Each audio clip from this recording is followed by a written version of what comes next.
Mary watched as the blood seeped through the carpet. Panic shot through her as she crumbled to the ground. She had no idea what she was supposed to be doing or not doing.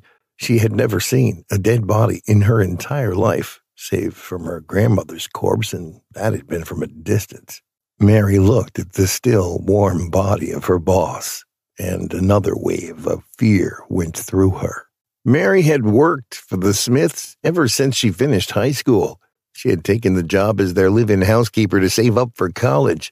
The plan was to work for 2 years full-time, transition into part-time or remote work that would allow her to write on the side, and then enroll at a community college to get her degree in creative writing. She had put in allowances for contingencies in her big plan, but nowhere in the program did she think she would be arrested for killing her boss. Somewhere in her subconscious, Mary knew she should be calling the cops, but somehow she couldn't bring herself to make the call. She had no idea what she was going to say to them. How was she supposed to explain that she didn't kill him when someone had already set it up to look like she did? Mary had every reason in the world to want to murder her former boss, and she had threatened as much. But she had never seriously considered carrying out her threats. She had said all she had said out of anger. Mary remembered all the angry texts that she had sent to Mark over the last couple of weeks, making her turn red. In a panic, Mary began to rummage through his pockets to find his phone. Maybe if she could erase those incriminating texts before she called the cops, she could avoid going to jail. But it was too late. They were already there. "I just wish you'd die." Mary sat and listened to the cop who had been put in charge of her case read her messages out loud. They sounded even more dangerous now that she was sitting in a police cell, accused of the very thing that she had threatened. Mary knew that Mark's death had made the news alongside her involvement's less than savory details. The media was in a frenzy. Mary wondered what people were saying about her. Were they calling her a monster, or were they thinking of her as a human being worthy of their sympathy, considering what Mark had done to her? She could not believe anyone was giving her the benefit of the doubt. She looked as guilty as sin. Mary thought again about the crime Mark had committed against her body. Mark had never really been one to draw the line with the help.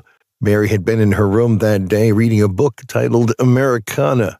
She had gotten lost in the writer's description of a faraway place she had never seen when Mark walked into her room uninvited. She remembers feeling self-conscious in her pajamas when Mark, drunk, grabbed her and pinned her down on the bed. Her screaming and scratching did nothing to deter him as he thrust into her rigorously until he came. Then he left just as quietly as he had come in. For Mark, it was as though it never happened.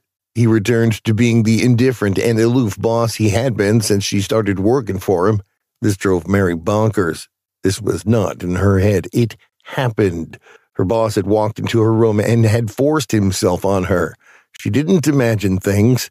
Mary decided to talk to Rachel about it, and this turned out to be the worst mistake of her entire life.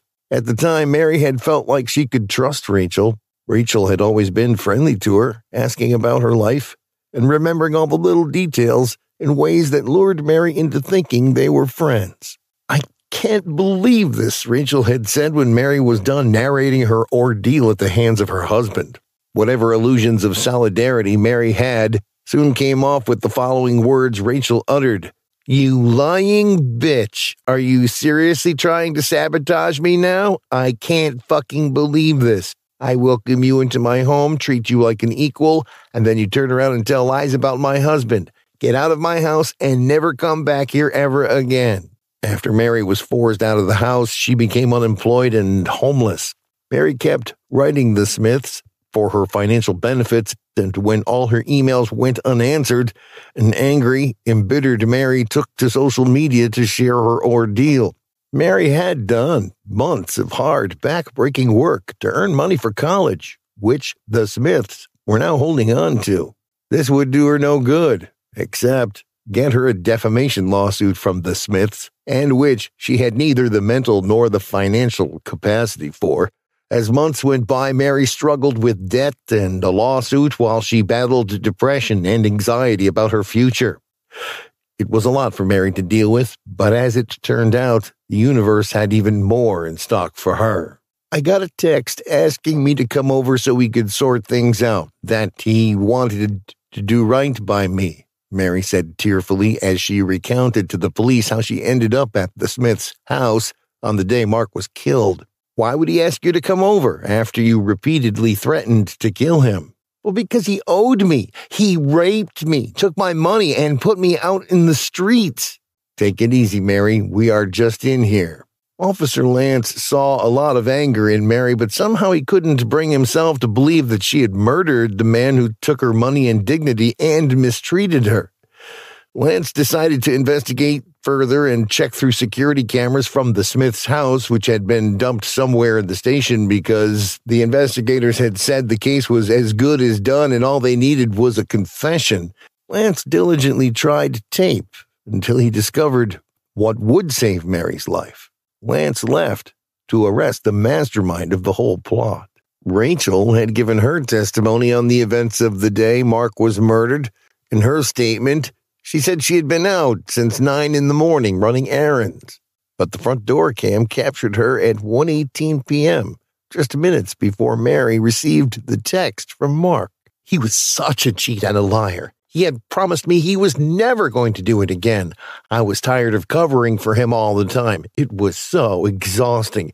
It's like he just loved to hurt women. I couldn't take it anymore. When I left that morning, I had been running errands for the charity, but the other women couldn't keep quiet about what they had read on social media. I felt so humiliated and angry.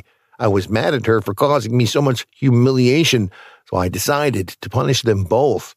When I got back home that afternoon, Mark had not returned, so I sent him a text asking him to come home, that Mary was with me and wanted to talk things over. He rushed home, and seeing him so eager to see her made me lose my shit. All I had wanted was to threaten him for a divorce and a lot of money to set me up for life and take care of my kids, but his eagerness to see her made me mad, so I didn't think. I just shot him. I then used his phone to send Mary a text asking them to see her and left the house to call the cops from a phone booth. Lance watched Rachel confess to the gravest crime anyone could commit, a beautiful and wealthy woman. Indeed, his boss had been right. All they needed was a confession, just that they had been asking for it from the wrong person. 2 years later, Mary watched the crowd go apeshit over her appearance. The entire auditorium was roaring with excitement as she walked off the stage where she had just had a conversation with one of the most exemplary talk show hosts in the country about her book that had been a bestseller for weeks. Although Mary couldn't get that creative writing degree after getting out of jail because all the money she had saved was gone with the Smiths, she put all her energy into writing a story about a young rape survivor who went on, against all odds, to achieve her dreams. Whoever said dreams didn't come true? He was all alone. The world seemed to be plotting against him. He was young mentally, but his body was frail and damaged. Nothing would get him out of this hellhole that he had gotten himself into, or so he thought. After his girlfriend dumped him, he reconsidered and told himself he was weak and puny. Every night, he'd beat himself up because he had the perfect girl and let her go. He knew no better. It was how his deceased mother raised him. The path to strength is admitting your weaknesses to evolve, my boy. He would even sometimes cry himself to sleep. His mother would have been ashamed. At 38, Dave needed to be self-sufficient and mature, but he still slept with a stuffed teddy bear and hadn't acknowledged the responsibilities of life. He hadn't even tried to, not once. Unfortunately, though, this pain wasn't needed. He didn't know this because he was too naive to realize that she was a gold digger and only loved him for his money. His mother certainly wasn't innocent, so who knows where Dave got this awful trait? Maybe his dad? Then again, the less said about him, the better. The question that Dave should have been asking is why didn't she stay if she wanted his money? He was so naive, after all, that it was an easy job for her, right? There was one minor complication she soon found out the hard way. He had no money. He did until his mother passed. All of her inheritance was donated to an animal charity without informing Dave. He could have bought a house with that money, but he was not entitled to it. The cats of Dover were more precious to his dear old mother. Following this relationship, Dave threw himself straight into a new one. What was life without a few risks? Have to keep moving. Days had passed, and he had concluded that it wasn't his fault. He was still unaware of the valid reason Beveldust blamed her mental health. He was ready to find someone new. He was confident that he had the charisma, looks, and humor to find his life's love. The only thing he was missing now was money, which was about to be fixed. Arriving at the door, he felt a weird and slightly ominous presence. It was like someone was intensely watching him. The front lawn was well presented, which immediately gave Dave a sense of comfort and warmth that combated the eerie presence. Walking in fairly calmly and composed, Dave introduced himself. "Good afternoon, sir. I saw your advertisements in the paper. Some important details were missing, which worried me slightly, but what could go wrong? I want to be your new business partner if you allow me to have the honor." The same naivety that trapped David in an abusive relationship for 4 months had just trapped him in a shady agreement. How did he still not realize what was going on? A few months later, all seemed to be going well. They had set up a very reputable shop and had turned over a large amount of revenue. This had made David insanely happy, and he was looking forward to getting a cut of the quarterly profits and using them to invest in his little flat, get himself out of debt, and start living his best life. He walked up to the office door, confident and sharp. He knocked 4 times, as always, and waited, smiling to the brim. 30 seconds or so passed, which was unusual considering that his boss always answered almost immediately. He said that it was due to not being able to focus entirely due to certain things that he couldn't disclose. David knocked another 4 times, but no, there was no response. He couldn't even get into the building himself because he had never been given a key. Most business owners would get a key to their facility, but the locksmith can't replicate the key as of now. I'll keep trying. This was the excuse that kept being given, and yet again, due to David never batting an eye when details like these arose that didn't seem quite right, he would continue not to question a thing. Poor old Dave just wanted money. His quality of life depended on it. He knew the only way to get some was to find his boss and get his deserved cut of the corner shop revenue. He didn't spend 9 hours a day selling Freddos for nothing. It wasn't fun. It was anguish, and without the money, it was an absolute waste of time. The following day, Dave marched to Mr. Baker's house and looked at the door. The pure despair and shock on his face were so prominent that they could have been measured with a tape measure. Sold. Mr. Baker's house lay barren in a wasteland of overgrown foliage. Dave quickly rang the estate agent to see if he could provide some updates. He sat on call and listened to the awful elevator music until, eventually, someone picked up. "Hi, I'd like to find out what is going on with Mr. Baker. He's my business partner, and I am keen to find his whereabouts." "I'm sorry, sir. I need more details. His first name and date of birth should be enough." I don't.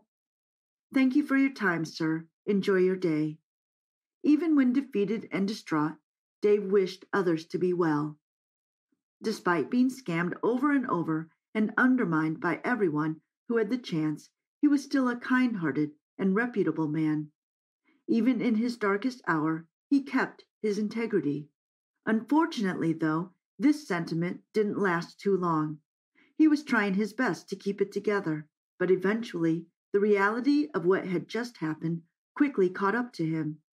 His phone plummeted to the ground, and Dave fell onto his knees and started sobbing.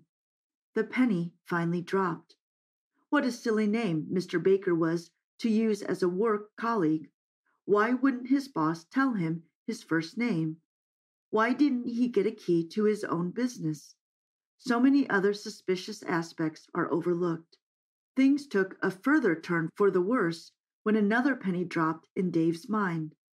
His girlfriend had also pulled the same wool over his eyes. His boss and girlfriend wanted him to do things for them without witness or reward. Dave felt puny and helpless.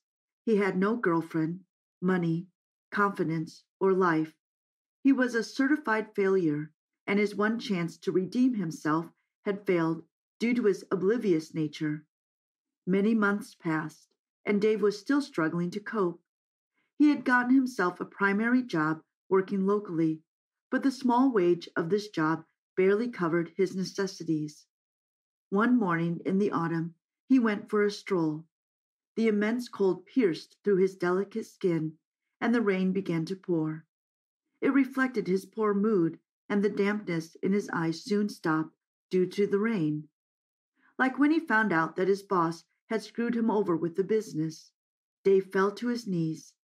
But unlike last time, someone came to help. A silhouette shrouded in the autumn fog drew closer. A cute and soft voice emanated toward Dave, making him feel immediately better. "You all right, mate?" She was so pretty. Dave got back on his feet and introduced himself. It was like he had been given a new lease of life. The energy flowed within him, and enthusiasm ran through his veins. Jump forward a few months, and Dave had become engaged to his new, soon-to-be wife, Adriana. She was perfect for him. No more taking advantage of poor old Dave. She loved him for who he was, not what he had. He was sweet, generous, and caring, all that mattered to Adriana. Dave never heard back from the shady businessman that ripped him off. Part of him was sad that he wouldn't get the money that he had rightfully earned, but this was the part controlled by his brain. The territory controlled by his heart was enamored by what he had achieved and who he had fallen in love with. He had no money, but he had a life, and a happy one at that. Emily had a very admirable job as a stockbroker, which meant they could move into a house together without financial issues. Adriana was often at work, which told that sometimes Dave got very lonely, but he would always wait eagerly for her arrival back home. It made his day, and the thoughts of his tragic past experiences were quickly washed away when he was with her. Dave and Emily went on to spend the rest of their lives with each other. They would eventually have 3 children, 6 grandchildren, and a great-grandchild before Emily sadly passed. Dave, although struck by immense grief, was happy in many ways that he got to spend a massive portion of his life with Emily. He dared not look at the past and opportunities he may have missed. He only looked back on the opportunities he rightfully took and benefited from. "Mr. Ellen, are you there?" the maid asked with a sobbing voice, and one could hear her beating heart. She was pretty anxious, doing her best to save Mr. Ellen. He was in an unconscious state, but could hear the voices in the garage. "Call the ambulance right now. We need to take him to the hospital." The voice seems to be one of the security guards. "Take him to the hospital, and I will divert the attention of other guards." The maid left immediately, and somehow the guard managed to take Mr. Ellen to the hospital through the back door. The savior was working at Ellen's house for years. This was John, an older man with gray hairs and dissolving bones, but he held a kind heart and a resolute soul to his master.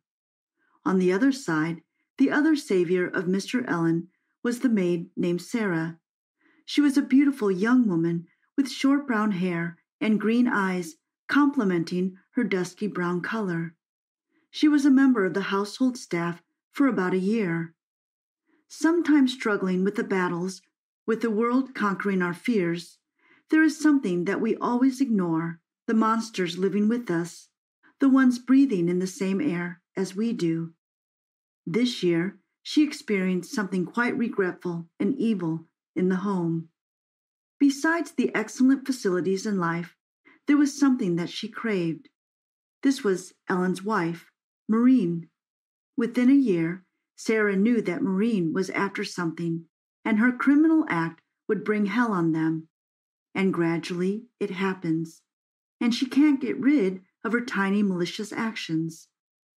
On the way to the hospital, Ellen was murmuring something. His fragile voice was inaudible. John bent over to listen to his master. "What does this woman have to do with me?" Ellen was murmuring with the blessings of his last breaths. The condition of Ellen was awful, and everyone out there knew the consequences of his death. $1 billion empire will be left behind, surrounded by the hounds impatiently waiting for his death. A luxurious heritage was there with no successor. The allegiances of Sarah were right. This must be a Marine, John said to himself. There was again something Ellen wanted to say. "I will soon be found by a Marine who will take me to Orchard. I will be safe there. My friend will take care of me," Ellen said, with the utmost pain penetrating her body. "We have to take him to the city hospital right now. The poison in his body is getting its strength," the nurse said in haste. Considering the consequences, taking him to the hospital was the right thing to do by now. John agreed to take him to the hospital. Ellen was in a critical condition and needed immediate professional doctoral help. As soon as he was admitted to the hospital, the paparazzi took advantage to make huge headlines. As soon as Maureen learned that Ellen was in the hospital, she hit the road to save her dear image in front of the world. Wearing glasses and a rich voice, she attended the paparazzi reporters and pretended that her condition was as terrible as any of them could assume. Watching her husband fight for his life makes her quite a loner, and her heart is filled with despair. This was the correct statement to stick with. Everyone believed that she was in great sorrow about her husband's condition. Her elegant clothes and proud gait, with evil eyebrows and bright makeup, caught the eye of every single person in the hospital's corridor. Standing in front of the operational theater, she was waiting for the good news, the death of poor Ellen. The door opened and the doctor arrived. Maureen rushed toward him to learn about Mr. Ellen's health condition. The doctor told her they would keep him in the intensive care unit for 78 hours. These hours are critical for him, and they will decide whether he will live anymore or not. "Quite devastated," Maureen said with tears in her eyes. The doctor patted her and gave her courage with his kind words. "Damn, I wish he would die," Maureen uttered in a slow voice. This could never have happened if the so-called loyal dog, John, would not save him. She made a terrible gaze at John. Taking advantage of the situation, she began to yell at poor John. She accused him of the whole situation.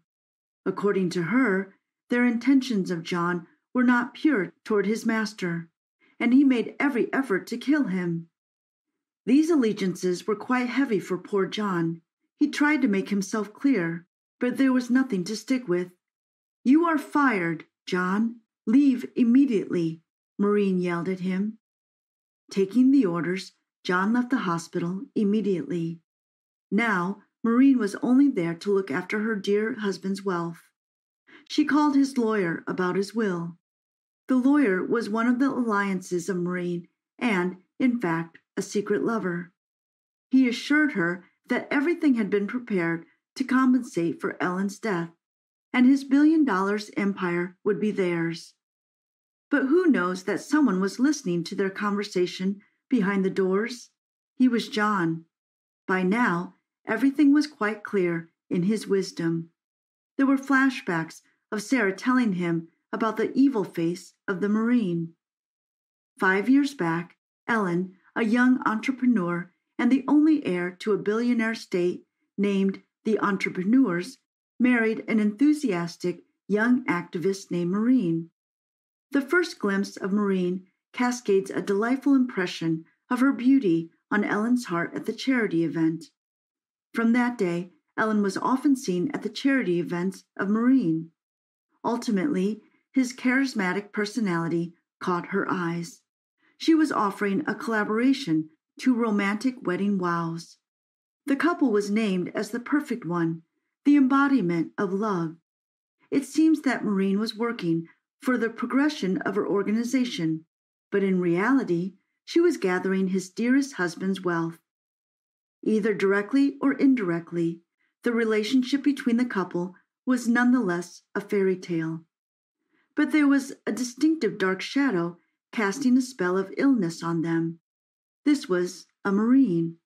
The couple always dreamt of having a child together, but unfortunately lost their only heir, and the reason behind it was the Marine. She won't bother killing her child for Ellen's glory and wealth. By purpose, she took her step toward one of Ellen's trustworthy friends. He was Richard, the lawyer who deals with legal and illegal matters. The last time Maureen was caught by one of the housemaids in bed with him, she fired the whole staff and ensured everyone would keep themselves shut. Day after day, she was gaining more and more power, and within a couple of months, she was one of the board members of Ellen's company. Her wisdom and charismatic personality were always convincing to them, but her greed for more power was growing and has now planted itself in her soul. Ellen's poor health was the only reason she was a Marine. She was giving him poison in his food. From the very first day, she kept her eyes on his wealth. With the assistance of a chef named Alvin, she succeeded in adding poison to his meal. This was a slow poison that kept on dissolving with the blood and ultimately led to a terrible death. The condition of Mr. Ellen was getting stabilized. "It's a miracle," the doctor said. Maureen smiled, and she was pretty devastated. "I have to do something to kill him." This was 8 p.m. night. The lights were glittering, and the Marine planned to kill her husband on purpose. She bribed the hospital nurse and managed to enter the intensive care unit alone. Searching for her husband, there was another person in place of Ellen. "Where is he? Is he playing the game with me?" she said to herself. While thousands of thoughts were roaming in her mind, she found a note on the table that mentioned her name. "My dear wife, it's been an honor that we married. My feelings toward you were damn real. But there was someone honest from the very first day. Hope to see you soon, and please inform your poor secret lover Richard that he has been fired. There is a beautiful surprise for both of you. Watch the newspaper in the morning, and one more thing, you will get to know about my will." Reading word by word felt terror on her, and her pride was fragmented into fine pieces. Impatiently waiting for the following day, the headline states, "Ellen's monarchy will be given to the maid named Sarah, the only savior of Ellen's life." The second headline consists of intimate pictures of Maureen and Richard while breaking Ellen's trust. The representatives demand fair legal proceedings against Maureen and Richard. "This can't happen, Maureen. How is that possible?" they said to themselves. She was trembling and managed to leave the hospital. On her way, she was arrested and legal proceedings were followed against her. This was Sarah, who clicked pictures for Mr. Ellen and made him believe the true face of Maureen. But she was unaware that his dear wife was up to poisoning him. Within a few days, Ellen was dead, and the hospital officials made the statement, and the Marine got what she deserved. There is always a payback for every deed. Lois has stayed at an orphanage home ever since she was a baby.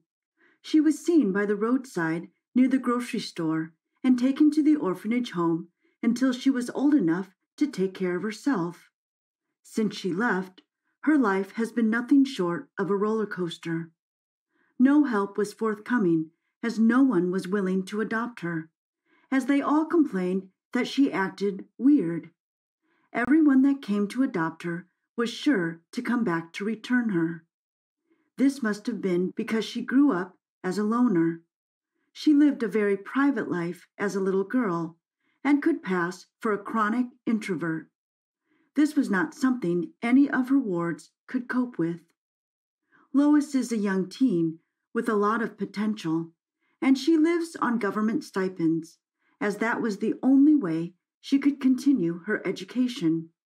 However, as adulthood hits, responsibilities get heightened, and the government stipends could only solve some of her expenses. She decided it was time to go outside the box in the quest to survive. She thought it would be wise to get a side hustle. "I just hope I get the job," she said to herself as she took her bicycle and rode down the road for an interview she had seen the previous day. While still lost in her thoughts of what to expect at the interview, Lois got carried away that she accidentally collided with a mini ice cream store not too far away from the company she was heading to for an interview. She quickly got off the ground and apologized to the man she had just hit. This man managed to stand up from the floor. He was knocked on with a rage in his eyes. He didn't look like he was going to take it, as he looked so furious. He wasn't expected to smile anyway. That was his business that just got ruined. It was at this point Lois knew she was in deep shit, a big one at that. Is it not enough that she's poor? Now she's even in debt. She was sure her stipends wouldn't be enough to sort the unexpected bills. All she could do at this point was to plead with the man to look for an easy and fast way that she could pay him. Since she was an orphan off to get a job, she suggested the man hire her on a contract until she could cover the debts. The man seems not to be moved by her words. He brought out his phone immediately without commenting on Lois's request. He placed a call through to his friend, who is an accident lawyer. "Hey man, I need your help. Come to my base right now," he said over the phone, and in no time a young man with a briefcase who should be in his 30s approached Lois and the man. Lois thought it must be the lawyer this man earlier called for a second. The lawyer grinned at Lois like all was well. Lois knows she's in for a long one.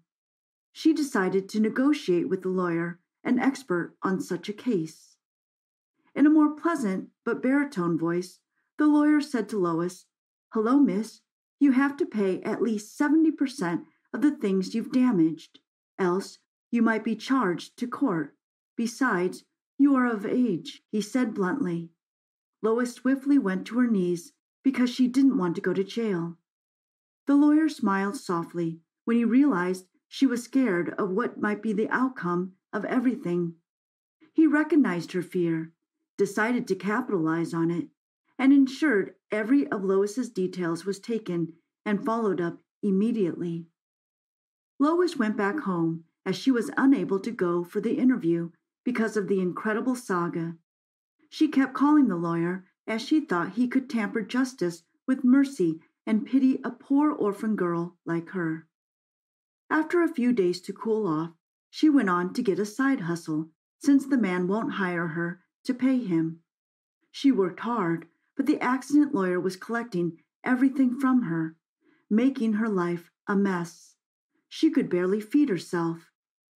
When she felt she had paid enough, the lawyer appeared at her doorstep and threatened to charge her to court if she did not produce another certain amount. Something she never wanted was to be assigned to court at a young age, as she feels that will be a forever stigma on her personality. Lois doesn't want to be tagged as an ex-convict. The fear of being jailed, which was planted inside her by the lawyer, grew more robust, and the matter was getting out of hand as she was beginning to lose her cool due to frustration and the frequent visitation of the lawyer in her small apartment. Still, she continued to pay up every time he showed up. The lawyer would intimidate her and put pressure on her. She tried to get help, met people, and looked for a way around him, but there was no success, as it seemed the lawyer had experience on his shoulder. She had to double her side hustle to meet his demands, but the lawyer never seemed tired of returning. Her frustration hit its peak. She felt she could no longer bear it. She confronted the lawyer and told him she was done paying him, as it seemed he was extorting her. The lawyer loved the challenge, as it was his time to flaunt his prowess and intimidate Lois. He brought out some fake documents of how much she had paid and how much she had left to pay. Lois, however, wasn't patronizing him this time, as she shook her head in disagreement. She knew she had paid over double of what she was shown, but the lawyer won, as he was able to maneuver her with his regular statement, but this time in a super-crafted and compelling way. "Dear Lois, I'm only advising you like an elder brother. You have to keep paying to avoid the case getting to court. Any judge will not take it lightly, and I am only helping you so you don't end up being arrested or going to jail, as you are above 18. Lois silently cursed herself for being of age, as the last statement always gets to her head. The rage of anger flowed freely in her body as she looked at the lawyer in the face bitterly, with so many thoughts running through her head. She continued to be a slave to her ignorance. It was already telling on her academics, as she now misses classes and has no time for the classes missed. She was always busy trying to meet the lawyer's payday to avoid going to jail. After a long while of being fooled, she decided to take the bold step of visiting the ice cream man's shop to ask him personally how much more she had to pay. The man hit his kiosk with her bicycle. To her most excellent amusement, the ice cream vendor was no longer at that location. She could locate him after asking about the whereabouts of the residents. She asked the question and was shocked after the man told him she had paid up for a long while. This time it dawned on him that the lawyer had only been extorting her to sort his bills. She was furious and promised to fight back most wisely. She thanked the ice cream vendor for being honest. She headed to a bar to cool off as she figured out a plan. "He will surely go down for this," she said as she gulped the remnant of her drinks and dashed out of the bar. She became very regular in a law library. She started reading about laws that guide accidents. She realized she had only been dancing to his tune all this while. When she knew she was ready, she came up with a plan on how to make him pay for messing with the wrong person. She smiled at her progress and never ruled out that she could have done better from the beginning. She promised that was the last time anybody would ever cheat her, as she now knew her rights. She pledged to implement her discoveries at any necessary time. Another payday had come, and the lawyer had come for his upkeep. Lois handed him the money. She then asked for her payment account, as she would also love to have a copy with her to monitor how much she has been paying. That surprised the lawyer, as he reluctantly handed her a copy, leaving them in disbelief. "This girl is beginning to grow wings," he muttered as he approached his car. Lois went to the bank for her statement of account and noted the number of times she has been paying what she now refers to as forever debt. She repeated the payment 5 more times and decided it was time for the lawyer to face the law. The lawyer came as usual, but only to meet an unusual Lois. She is now bold, and luckily the lawyer is too greedy to realize her plans. He threatened the court and how her life would be ruined soon, and promised to return with a letter from the court, as he was going to file a case against her and make sure she faced the law. His words no longer moved Lois. She told him to bring it on. After what seemed to be a long week of waiting for the lawyer's court letter, nothing came forth. He must have realized the new development. He tried his best to stay away, which did not please Lois, as she was hoping to make him face the law for taking advantage of her weakness. The hunter became haunted by the case, as Lois eventually filed a lawsuit against the lawyer. He was shocked to receive such a letter and had no choice but to appear in front of the law. Lois looked for more victims of the same or similar case whom the lawyer had jilted. She planted a decoy who had trailed and secretly observed the lawyer's movements for the past weeks. She got a lawyer, and with the evidence at her disposal, she was about to win him after being represented well by her lawyer. With the revelation of the ice cream man, she had gained his trust and showed all the wrong side of the lawyer he once referred to as a friend. The ice cream vendor was disappointed to find out the truth, which was his reason for testifying against his lawyer friend. He said, "Irrespective of our friendship and what we share, honesty comes first." The lawyer was found guilty of all the accusations charged against him. His license to practice as a lawyer was revoked, and he was made to pay back most of the money he extorted from the people, and was also given a 5-year jail term to serve as a lesson to other desperate opportunists like him. Lois was pleased with the court's judgment as she went home happily. Her interest in becoming a lawyer had grown even more, and she promised to study law after her first degree. The lawyer regretted underrating the young teen. He regretted letting his greed get the best of him, as there were obvious signs he neglected. He regretted not taking the proper precaution in a bid to solve the minor accident that has now led to him losing his career to what he failed to do right. He promised to be a better person once he came out of jail. "Karma caught up with me big time," he said as he was escorted into the police van with handcuffs. What an embarrassing moment. Lois getting paid back half of what the lawyer had extorted from her was the most exciting part of her decision. She decided to use the money to nurture her academics. She continued her life, but stood by her decision to always bring to justice anybody that tried to intimidate her or anyone that used the law for a corrupt purpose. Justice will always prevail. No knowledge is lost. The more you know, the more you progress. Lois lay on her bed, thinking about the event of the day, as she took a relief sigh. A part of her felt for the lawyer, who is now a prisoner for failing in his responsibility as a lawyer and a defender of the law. But above all, she is happy justice was served. The two lovers walked hand in hand towards Don Angie Restaurant, an upscale Italian eatery situated in a sleazy corner of Manhattan, New York. Brian wasn't a fan of Italian food, but Chloe had requested it, and whatever the pretty model wanted, she got, no questions asked. The sliding glass doors separated as they stepped on the threshold. Brian took a sweeping glance around the half-filled room and caught several pairs of eyes staring at them in admiration, particularly Chloe. He used to feel proud each time heads would turn in their direction, whenever they walked along the streets, but that feeling gradually gave way to irritation. However, his girlfriend enjoys every bit of the attention. "That spot over there would be perfect for us," Chloe said, pointing at a round table facing the entrance in the center of the room.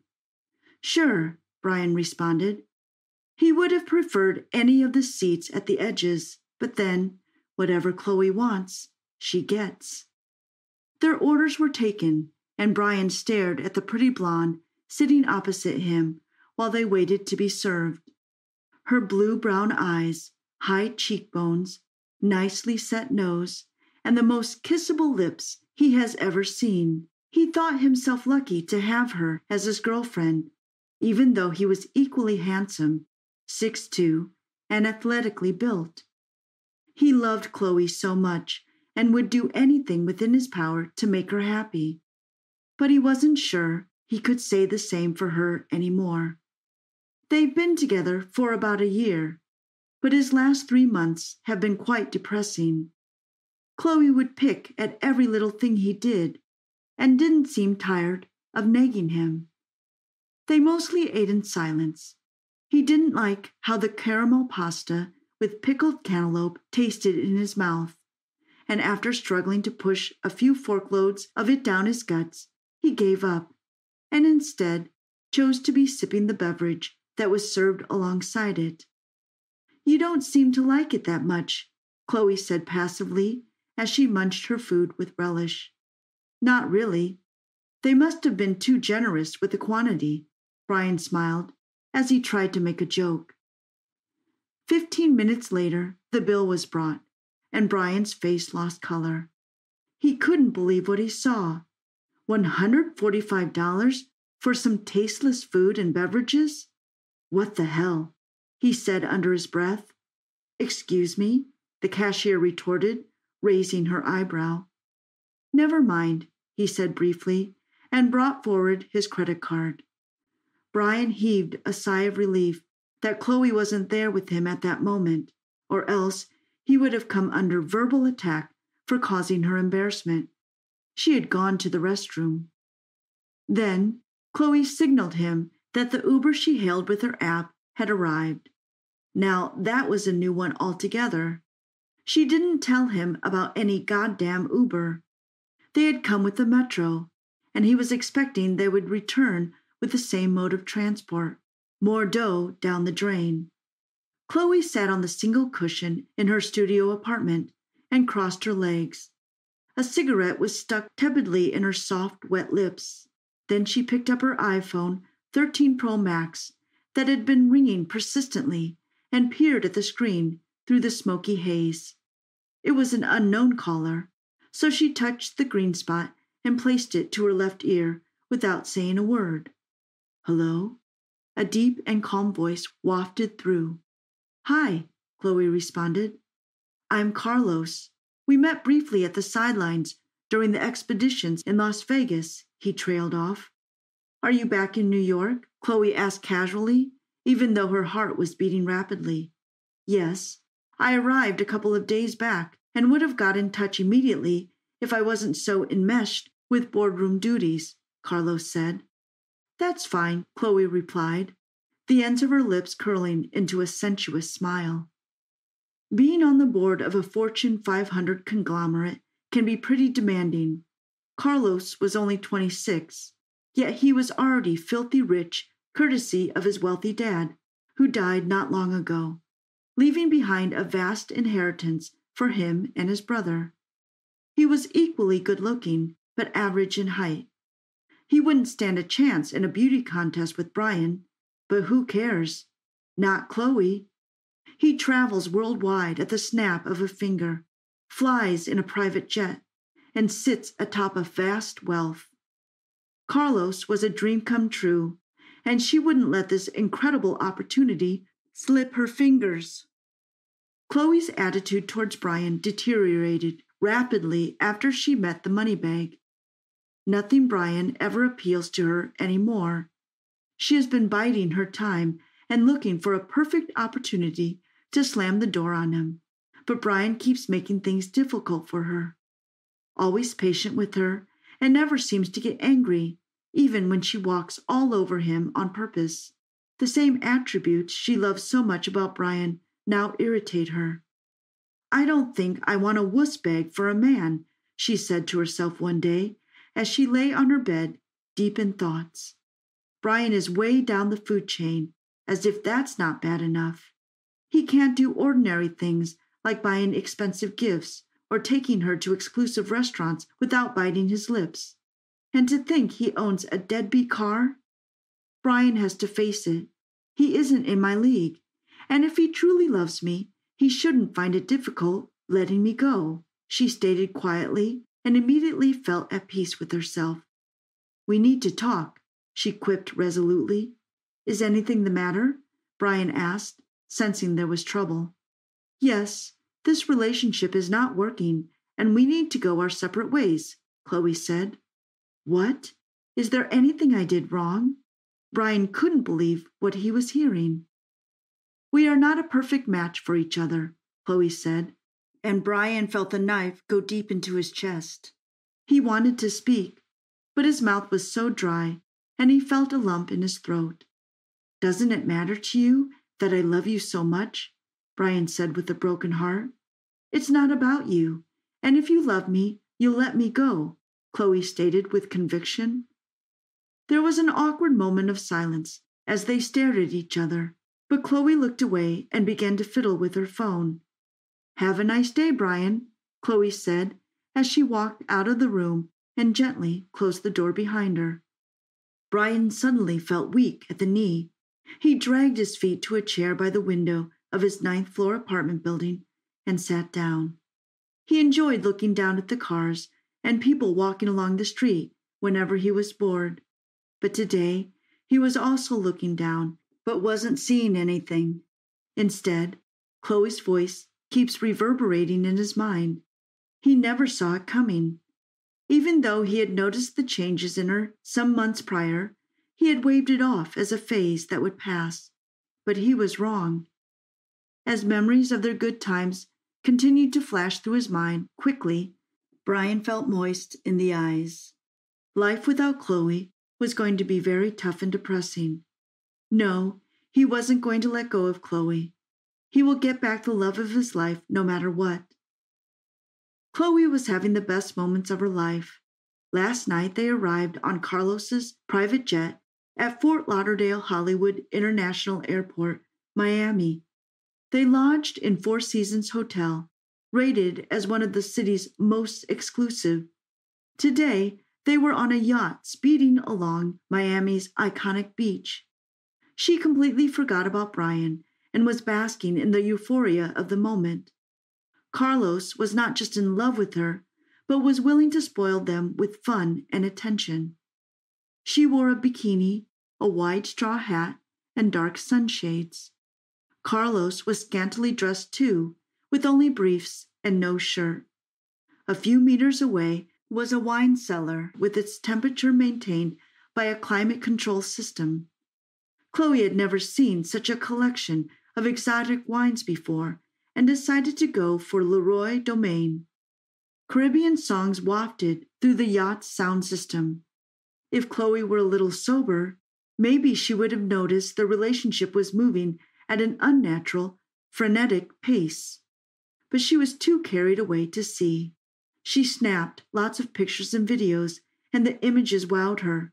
I love you so much, she said, and kissed him passionately. I love you too, Carlos responded. Brian had searched extensively through Google about how to get an ex-girlfriend back. Most of the recommendations were for him to stay away from her entirely and never check her social media profiles while improving himself for a minimum of 1 month.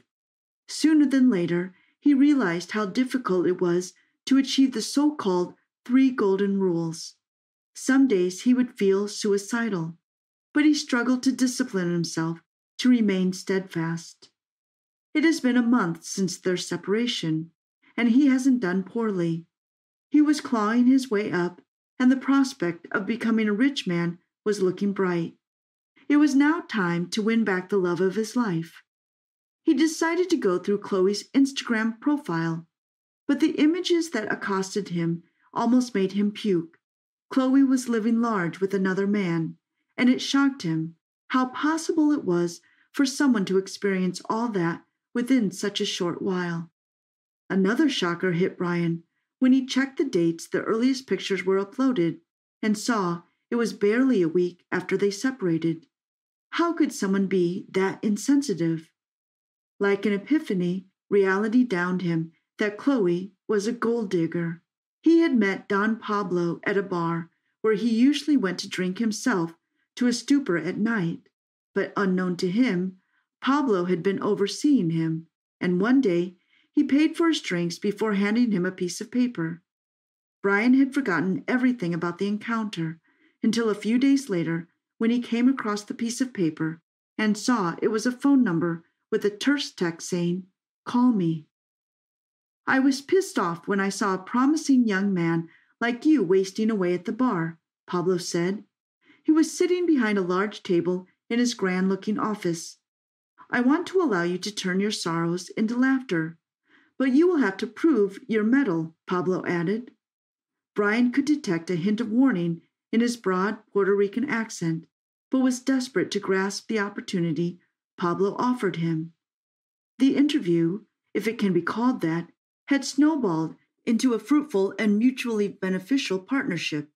It wasn't long before Brian began to earn upwards of $20,000 cumulatively every other month.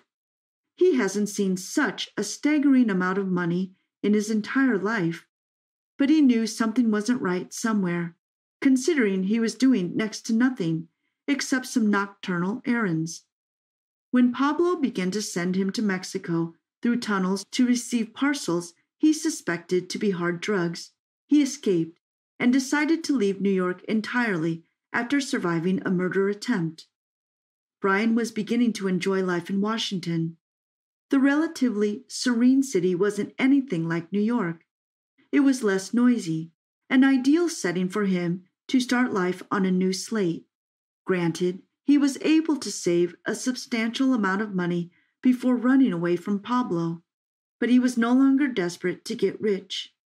Moreover, he met Cherish soon after he arrived in Washington, and she was the most adorable lady he had ever seen. She was probably not as pretty as Chloe, but her soul's beauty always melts his heart. Talking about Chloe, he heard the money bag dumped her after a couple of months. He was a playboy with a reputation for not staying with any woman for 6 months.